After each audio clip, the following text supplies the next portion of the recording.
Habari ndugu zangu, tufollow ukurasa wetu wa Kitambuka Kwetu. Bonyeza follow sasa hivi. Karibu sana. Ebana, hili daraja liko wilaya ya Buhigwe. Hapa tuko wilaya ya Buhigwe kutokea Kibwigwa. Ebana, hili daraja bwana, ama haya maeneo yana historia fupi, au naweza nikasema kuna historia yake. Yaani haya maeneo bwana ni sehemu ambayo Warundi wanapenda kupita sana wakiwa wanaelekea njia za Bukuba, wapi Majanda huko wapi. Kwa hiyo ina maana hii barabara wanaitumia sana. Hii barabara bwana ni sehemu ambayo naweza nikasema kuna historia ya Warundi, ambapo huwa wakitoka huko makazini kufanya kazi Janda, Bukuba, wapi Shanga, huwa wanapenda kukatana visu sana.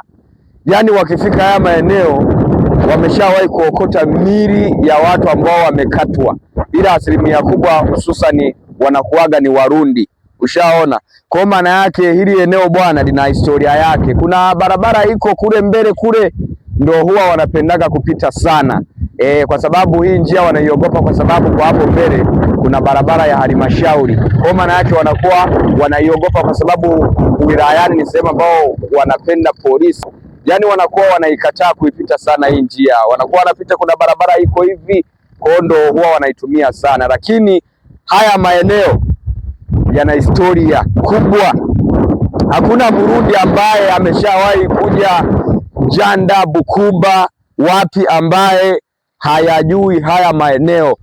Kwa Kiha hili eneo wanapenda kuliita Mwamakoba. Umurundi wose huyu andamenya isemu yitwa Mwamakoba araimenya.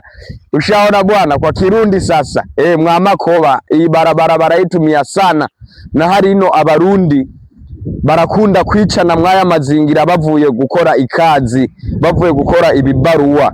Ushaona bana. Kwa hiyo ndugu zangu, nilikuwa nawaomba mnapokuwa mmetoka kufanya kazi, hakikisheni kama mlivyoenda mkiwa salama, mutoke mkiwa salama, na muache kuona, yani usimuonee wivu mtu mwingine kwa sababu anakuwa amefanya kazi kuitafuta hiyo pesa.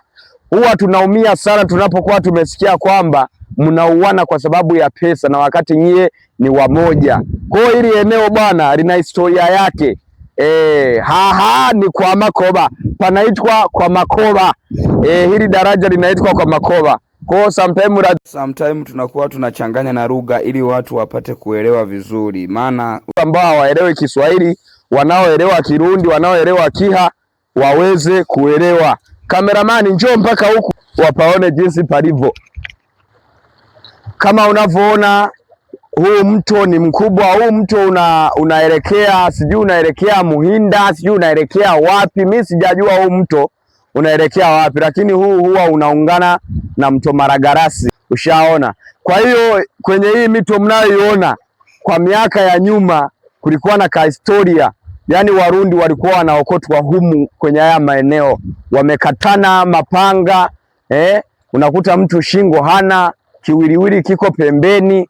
Kwa hizo ndo changamoto ambazo zilikuwa zinatokea katika hii wilaya ya Buhigwe. Hiyo ndo historia fupi ambayo nimewapa kidogo watu ambao hamoyajui haya maeneo. Kama ndo mara ya kwanza kuiona peji yangu Kenyaboy TZ, naomba usisahau kunifollow. Habari ndugu zangu, kama unapenda kufuatilia habari, usisahau kutufollow kwenye ukurasa wetu wa Kitambuka Kwetu. Karibu sana.